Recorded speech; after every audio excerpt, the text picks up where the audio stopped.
You know, we tend to think of antibiotics as this magic bullet, right? You get sick, pop a pill, you're good to go. But what if I told you that behind every single one of those prescriptions, there's a huge, high-stakes decision being made? That's what we're going to dive into, the doctor's dilemma. So, why are doctors so careful? I mean, on the surface, it seems so straightforward. You feel awful, you go to the doctor, they write a script, and you feel better. Easy. But what's really going on is this incredibly complex balancing act. It's a decision that doesn't just affect you. It has ripple effects for, well, all of us. Yeah, a lot of what we think we know about antibiotics is, well, not quite right. We think stronger is better or that it's a cure for any bug. But the reality? It's all about being targeted, being precise. And the idea that you just stop taking them when you feel better? Big misconception. So to really wrap our heads around this, let's actually follow an infection's journey, right from the start. All right, first things first. The doctor doesn't just jump to treatment. Nope. The first step is pure detective work. They've got to put on their Sherlock Holmes hat and figure out what in the world they're dealing with. It all starts with solving this initial mystery. And that mystery really boils down to 3 key questions. 1, where is this thing?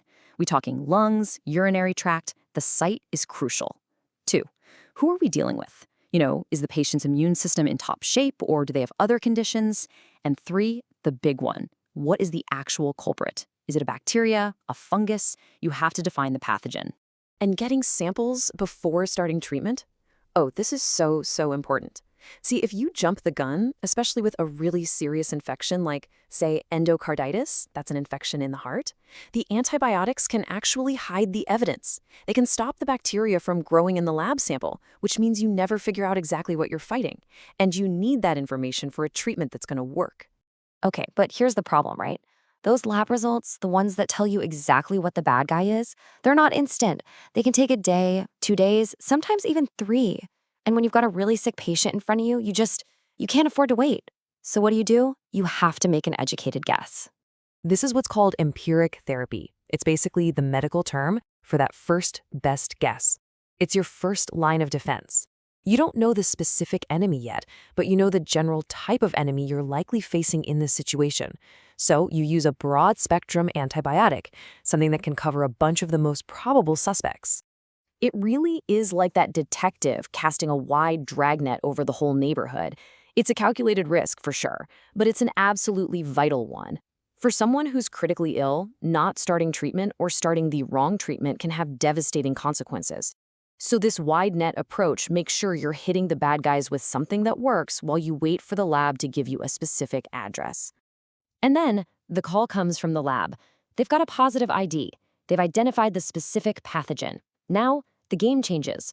We can move from that broad guess to a super targeted strike. This is what we call definitive therapy. Exactly. The detective now has a warrant for a specific address. No more dragnet.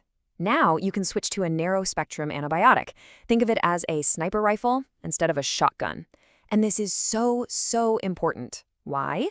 Well, it's cheaper, it has fewer side effects, and, this is the big one, it's a crucial move in the fight against antibiotic resistance.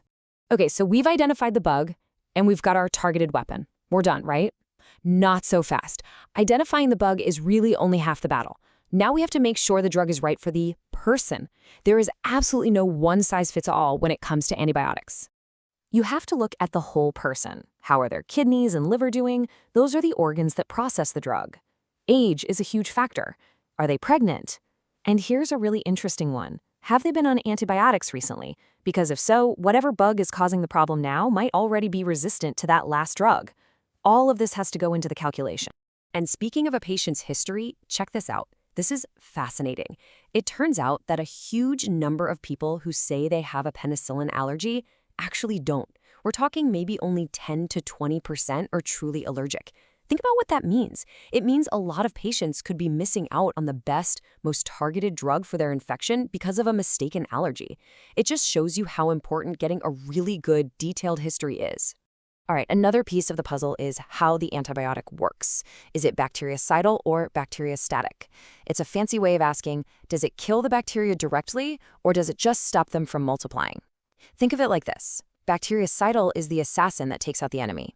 Bacteriostatic just ties them up and lets your own immune system, the police, come in and clean up the mess. For something super serious like meningitis, you want the assassin. But for a lot of other things, just stopping the invasion is all your body needs to win the fight. So the right drug has been chosen for the right bug and the right person. Treatment has started, but we're still not done. Now we have to ask, how long do we keep this up? And how do we know it's working? For the longest time, the thinking was just longer is better. It was more tradition than actual science. But now we know that's just not true. In fact, dragging out a course of antibiotics can cause more harm than good.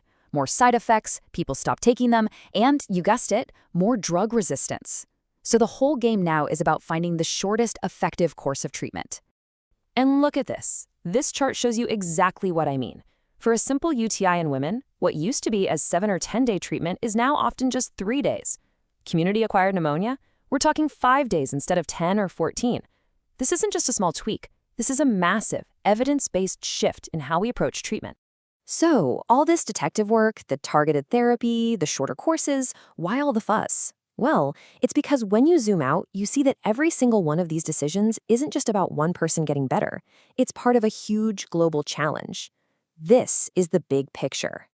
And that big picture has a name: antimicrobial stewardship. It sounds complicated, but the idea is actually pretty simple.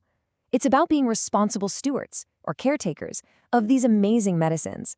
The goal is to make sure they work for you today and for your kids and grandkids tomorrow. Because here's the bottom line. The single biggest reason we're facing a crisis of drug resistance is because we've misused antibiotics. Plain and simple. Every time someone takes an antibiotic for a cold, which is a virus, so the antibiotic does literally nothing, or every time a doctor fails to switch to a narrower drug or lets a treatment go on for too long, it's like adding a drop of fuel to this massive fire. So can one prescription really change the world? Well, yeah, it can. Because every single time an antibiotic is prescribed, it's a choice. And that choice can either help protect these miracle drugs for the future, or it can push us one step closer to a scary post-antibiotic world where something as simple as a scraped knee could be deadly. That is the doctor's dilemma.